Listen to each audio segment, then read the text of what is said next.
The Silk Road is a series of terrestrial routes that connected Asia with Europe. The term Silk Road was coined in 1877 by Ferdinand von Richthofen, a German geographer, long after the Silk Road's end.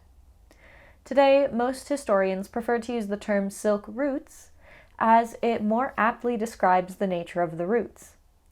Just as blood does not flow through one path but a series of veins and arteries, so does the Silk Road branch across Eurasia. So, how did this impressive international network grow? What was its impact, and what led to its demise? My name is Taylor, and you're watching The Yellow Bird, and today we're going to be exploring the Silk Road. To understand the Silk Road, one must first go back even further to the Royal Road. The Royal Road was established around 300 years earlier by the Persian ruler Darius I, connecting Susa in Iran to Sardis in the Mediterranean, over 2,500 kilometers away. However, it wouldn't be until the Han Dynasty that the Silk Road would come into existence. In 138 BCE, then Emperor Wu sent an envoy westward to Central Asia to make contact with other cultures. Reports from the envoy brought good news and valuable information about the people and cultures beyond the Han Dynasty. In 130 BC, the Han Dynasty opened itself up for commerce with Eurasia. The opening of the Han Dynasty with the West would change the known world at the time. The Silk Road would expand upon the Royal Road and other pre-existing trade routes, and new routes would be made to accommodate the opening up of China. The Silk routes not only allowed for the trades of goods and materials, but the intermingling of cultures which would go on to outlive any route humans could build. Things introduced to China from the West included glass, woolen textiles, honey, and a variety of fruits and animal products. To the West, China traded tea, rice, paper, gunpowder, porcelain, and silk, among other things. All parties involved benefited from the trade along the Silk Road and the marvels from far-off lands it brought. The Silk Road also changed cuisine throughout Europe and Asia, as new spices, herbs, and produce were introduced and traded along the routes.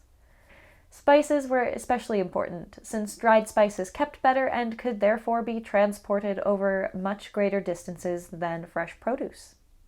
In addition to the trade of goods was the trade of ideas along the Silk Road. Religion, philosophy, language, culture, and science all spread along the routes.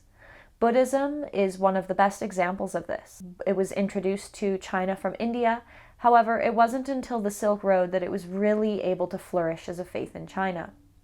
Famous European explorer Marco Polo traveled to far eastern China from Italy along the Silk Road in 1275. He would stay in China until 1295, and his reports from his time would help the West understand Chinese culture and commerce in a significant way. Although the Silk Road brought many benefits to those who traded along it, not everything traded was good. One of the most influential impacts of the Silk Road was its role in the spread of the Black Death, which would go on to kill an estimated 100 million people in Afro-Eurasia in the 14th century. As traders traveled from town to town along their stretch of the route, they brought with them fleas carrying the bacteria Yersinia pestis, which is responsible for the Black Plague. So, editing Taylor, just wanting to make a quick clarification that I meant bubonic plague here, not Black Plague or Black Death. The bubonic plague is the disease caused by the bacteria Yersinia pestis, whereas the Black Death is a specific outbreak of the bubonic plague that occurred in Afro-Eurasia from 1346 to 1353. Anyways, we will now resume our regularly scheduled programming. Enjoy. It was from Central Asia that the plague would spread both east and west, decimating populations along the way. It would be another century following the Black Death before the Silk Road began to decline. The Mongols conquered much of Eurasia during the 13th and 14th centuries, including China, in what would remain the largest nation in human civilization.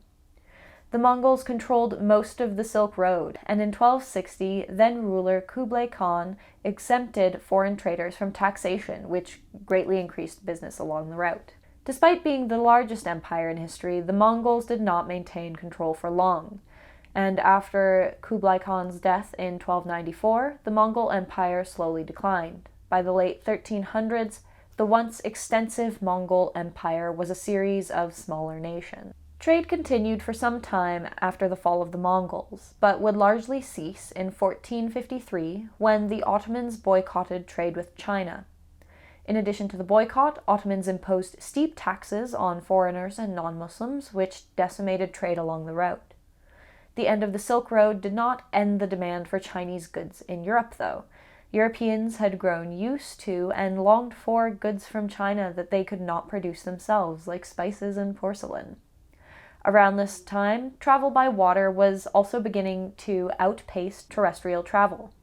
These circumstances spurred one of the most revolutionary eras in human civilization, the Age of Discovery. European nations would fund expeditions to discover new, more efficient routes to the goods they so longed for from Asia, and this would inadvertently lead to the rediscovery of America by Europe. Even in its death, the Silk Road's legacy lives on, forever changing the lives of people who used it and the generations of people who followed. The impact of the trade of materials, culture, and philosophy along the Silk Routes cannot be overstated, changing and leaving a lasting impression on every point along its route. China gave and received valuable commodities, shaping the West and being shaped by those beyond China's borders. Although the Silk Road is no more, its imprint can still be felt in the towns and villages and societies along its long grown-over trails. That's all for today's video. I hope you enjoyed watching it. Feel free to like and share this video with others if you enjoyed it, and please hit that subscribe button to be updated on the next time I post. Have a lovely day. Bye-bye.